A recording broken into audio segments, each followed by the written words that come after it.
नमस्कार, आपका स्वागत है एक और क्लास में। और आज की क्लास में हम लोग सीखेंगे कि आप कैसे एक एंगेजिंग कंटेंट बनाएं इंस्टाग्राम के लिए, ताकि ज़्यादा से ज़्यादा लोगों तक इंस्टाग्राम का एल्गोरिदम आपके इस कंटेंट को शेयर कर सके। जैसा कि हमने लास्ट क्लास के अंदर सीखा था कि इंस्टाग्राम का जो एल्गोरिदम है वो सिर्फ उसी को सपोर्ट करता है जो अच्छा कंटेंट क्रिएट करता है, एंगेजिंग कंटेंट क्रिएट करता है। अब ये एंगेजिंग कंटेंट होता क्या है दरअसल? एंगेजिंग कंटेंट इंस्टाग्राम ऐसे डिसाइड करता है, मान लो आपने किसी कोई फोटो पोस्ट की और उस फोटो के ऊपर किसी ने शेयर बटन पे क्लिक किया, किसी ने सेव पे क्लिक किया, किसी ने कमेंट किया, कोई सीधा आपके डीएम के अंदर आया उस फोटो के थ्रू, या किसी ने उस फोटो को लाइक किया। तो इन सारे के सारे फैक्टर्स को इंस्टाग्राम देखता है और इनमें टॉप 3 जो रैंकिंग फैक्टर्स होते हैं वो होते हैं सेव बटन, इंस्टाग्राम का शेयर बटन और फिर इंस्टाग्राम का कमेंट बटन। इन तीनों फैक्टर्स को इंस्टाग्राम सबसे टॉप प्रायोरिटी के ऊपर रखता है।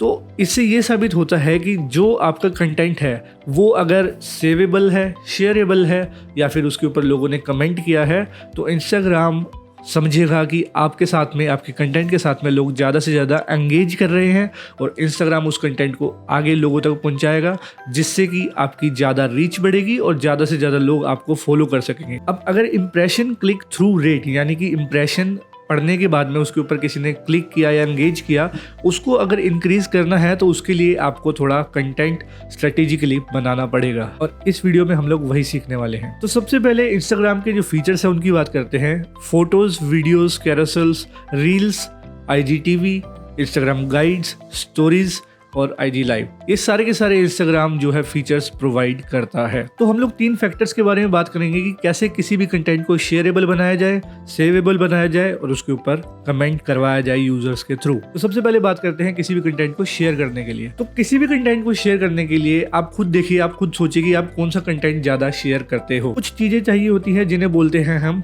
Social currency. सोशल करेंसी में क्या होता है कि कोई कंटेंट आपको प्राउड फील करवाता है, कोई कंटेंट आपको इमोशनली कनेक्ट करता है, या फिर किसी कंटेंट के थ्रू आप अपने आप को रिलेट कर पाते हो। अब जरा खुद से ध्यान करके देखिए कि आपने जो लास्ट चीज शेयर की थी अपने इंस्टाग्राम स्टोरीज के ऊपर या फिर अपने दोस्तों के साथ में, वो क्या थी। वो हो सकता है किसी जानवर की वीडियो हो, या फिर आपकी लाइफ से जुड़ा कोई ऐसा पार्ट हो जो कि उस वीडियो में दिखता हो। किसी स्पोर्ट्स से जुड़े हों आप तो उस वीडियो में हो सकता है स्पोर्ट्स से रिलेटेड कोई चीज़ हो, या फिर आप खाने पीने की चीज़ों से जुड़े हो तो उस वीडियो आपने खाने पीने की शेयर की हो। तो अक्सर लोग वही चीज़ शेयर करते हैं जो उनसे खुद से रिलेटेबल होती है या फिर जो उनको एक स्ट्रॉन्ग इमोशनल ट्रिगर करती है। अब वो ट्रिगर शॉकिंग हो सकता है, सरप्राइजिंग हो सकता है, सैड फीलिंग्स हो सकती है, जॉयफुल फीलिंग हो सकती है। अब फॉर एग्जाम्पल अगर मैं एक पोस्ट बनाता हूँ अपने इंस्टाग्राम पे कि 50 थिंग्स नॉट टू से टू अ फोटोग्राफर्स, आप में से बहुत से लोग उसको शेयर करोगे देखकर, क्योंकि आप उस चीज को अपने आप से रिलेट कर पा रहे हो, क्योंकि कहीं ना कहीं उन 50 थिंग्स में से आपको भी लोगों ने कुछ ना कुछ चीजें कभी ना कभी कही होगी। सो दैट्स वाई आप उसको खुद से रिलेट करके एक इमोशनली कनेक्शन बना लेते हो और उसको अपने ऑडियंस के साथ में शेयर करते हो, और इसी को ही मार्केटिंग की वर्ल्ड में कहा जाता है सोशल ट्रिगर्स। दूसरे नंबर पे आता है कि कंटेंट को कैसे सेवेबल बनाया जाए। किसी भी कंटेंट को सेव करने के लिए उस कंटेंट के अंदर सबसे जरूरी चीज होनी चाहिए हाई वैल्यू। अगर कोई कंटेंट ज्यादा वैल्यू प्रोवाइड करेगा आपके यूजर को तो वो उसको जरूर सेव करेगा ताकि वो उसका इस्तेमाल बाद में कर सके। मेरे इंस्टाग्राम अकाउंट के केस में मोस्ट ऑफ द पोस्ट जो है सेव्स उसमें सबसे ज्यादा रहते हैं। उसका रीजन क्या है कि क्योंकि मैं सिर्फ और सिर्फ एजुकेशनल कंटेंट बनाता हूँ। अब एजुकेशनल कंटेंट में लोगों को ज्यादा चीट शीट प्रोवाइड करता हूँ या फिर कुछ ऐसे शॉर्टकट्स या फिर टूल्स प्रोवाइड करता हूं जो उनकी अच्छा फोटोग्राफर बनने में मदद कर सकते हैं। तो लोग उन चीजों को ज्यादा सेव करना पसंद करते हैं ताकि बाद में उसको एज अ चीट शीट वो देख सके अपने सेव कलेक्शन के अंदर जाकर। तो अगर आपको किसी भी पोस्ट को सेव करवाना है तो उसमें आपको मैक्सिमम वैल्यू देनी पड़ेगी, यानी कि आपको अपने यूजर के हिसाब से सोचना पड़ेगा। हमने पहली वीडियो में देखा था कि आपको अपनी नीश किस तरह से सिलेक्ट करनी है।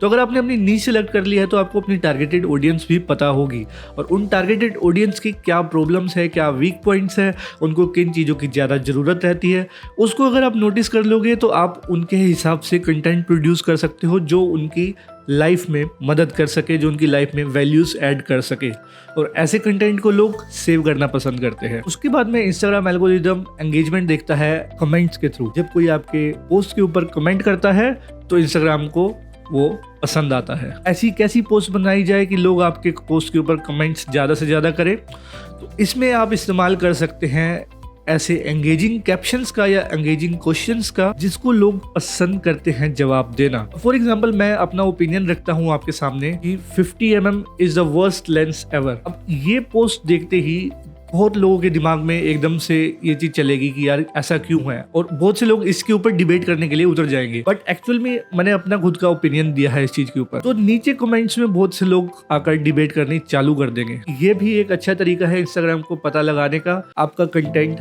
ज्यादा एंगेजिंग होता जा रहा है, इसको और लोगों तक दिखाया जाए ताकि ज्यादा से ज्यादा लोग इंस्टाग्राम की ऐप के ऊपर टिके रहे। मान लीजिए आप एक वेडिंग फोटोग्राफर हैं, तो वेडिंग फोटोज को शेयर करके नीचे कैप्शन में आप कुछ इस तरह के सवाल पूछ सकते हैं कि tag a future groom and bride. लोग उस तरह की इमेजेस में अपने दोस्तों को टैग करना पसंद करते हैं क्योंकि वो उनको एक इमोशनल ट्रिगर करती है, और नीचे कैप्शन में भी आपने जब क्वेश्चन लिखा होता है तो लोगों को वो ज्यादा मजबूर करती है अपने दोस्तों को टैग करने के लिए। तो पिछले कुछ एग्जाम्पल से हमने 3 मोटी मोटी चीजें सीखी कि इंस्टाग्राम पे सिर्फ वही कंटेंट चल सकता है जो कि एजुकेशन हो, एंटरटेनमेंट हो और वो ज्यादा से ज्यादा इंस्पायरिंग हो। अब मैं आपको एग्जांपल देता हूँ कि जो कोट्स वाले पेजेस हैं वो इतने ज्यादा क्यों चलते हैं, क्योंकि वो ज्यादा से ज्यादा इंस्पायर करते हैं लोगों को अपनी लाइफ में जो कर रहे हैं वो कंटिन्यू करने के लिए। उसके बाद मीम्स पेज भी आपने देखे होंगे इतने ज्यादा चलते हैं, उसका रीजन है कि वो एंटरटेनिंग होते हैं और लोग उससे ज्यादा रिलेटेबल होते हैं। और तीसरे नंबर पे जो लोग एजुकेशन प्रोवाइड करते हैं उनके पेजेस भी ज्यादा चलते हैं। फॉर एग्जांपल फोटो बेसिक्स,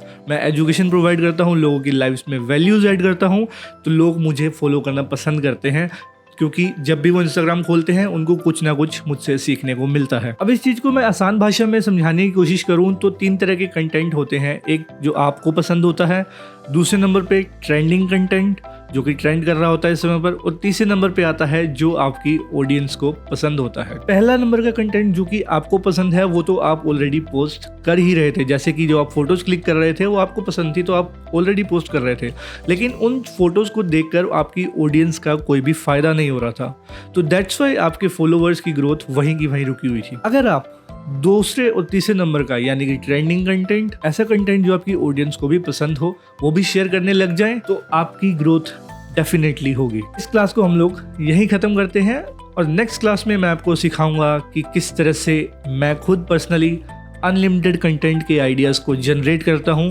कुछ सिंपल टूल्स की मदद से। जाने से पहले आपका होमवर्क ये है कि आपको खुद के लिए कंटेंट डिस्कवर करना है कि आप क्या वैल्यूज प्रोवाइड कर सकते हैं और किस फॉर्म के अंदर कर सकते हैं, रील्स, IGTV, कैरोसेल्स या फिर फोटोज कैप्शन के थ्रू। बट मेरा सजेशन ये रहेगा कि सारी की सारी फीचर्स को साथ में लेकर चलें और साथ में इस्तेमाल करें।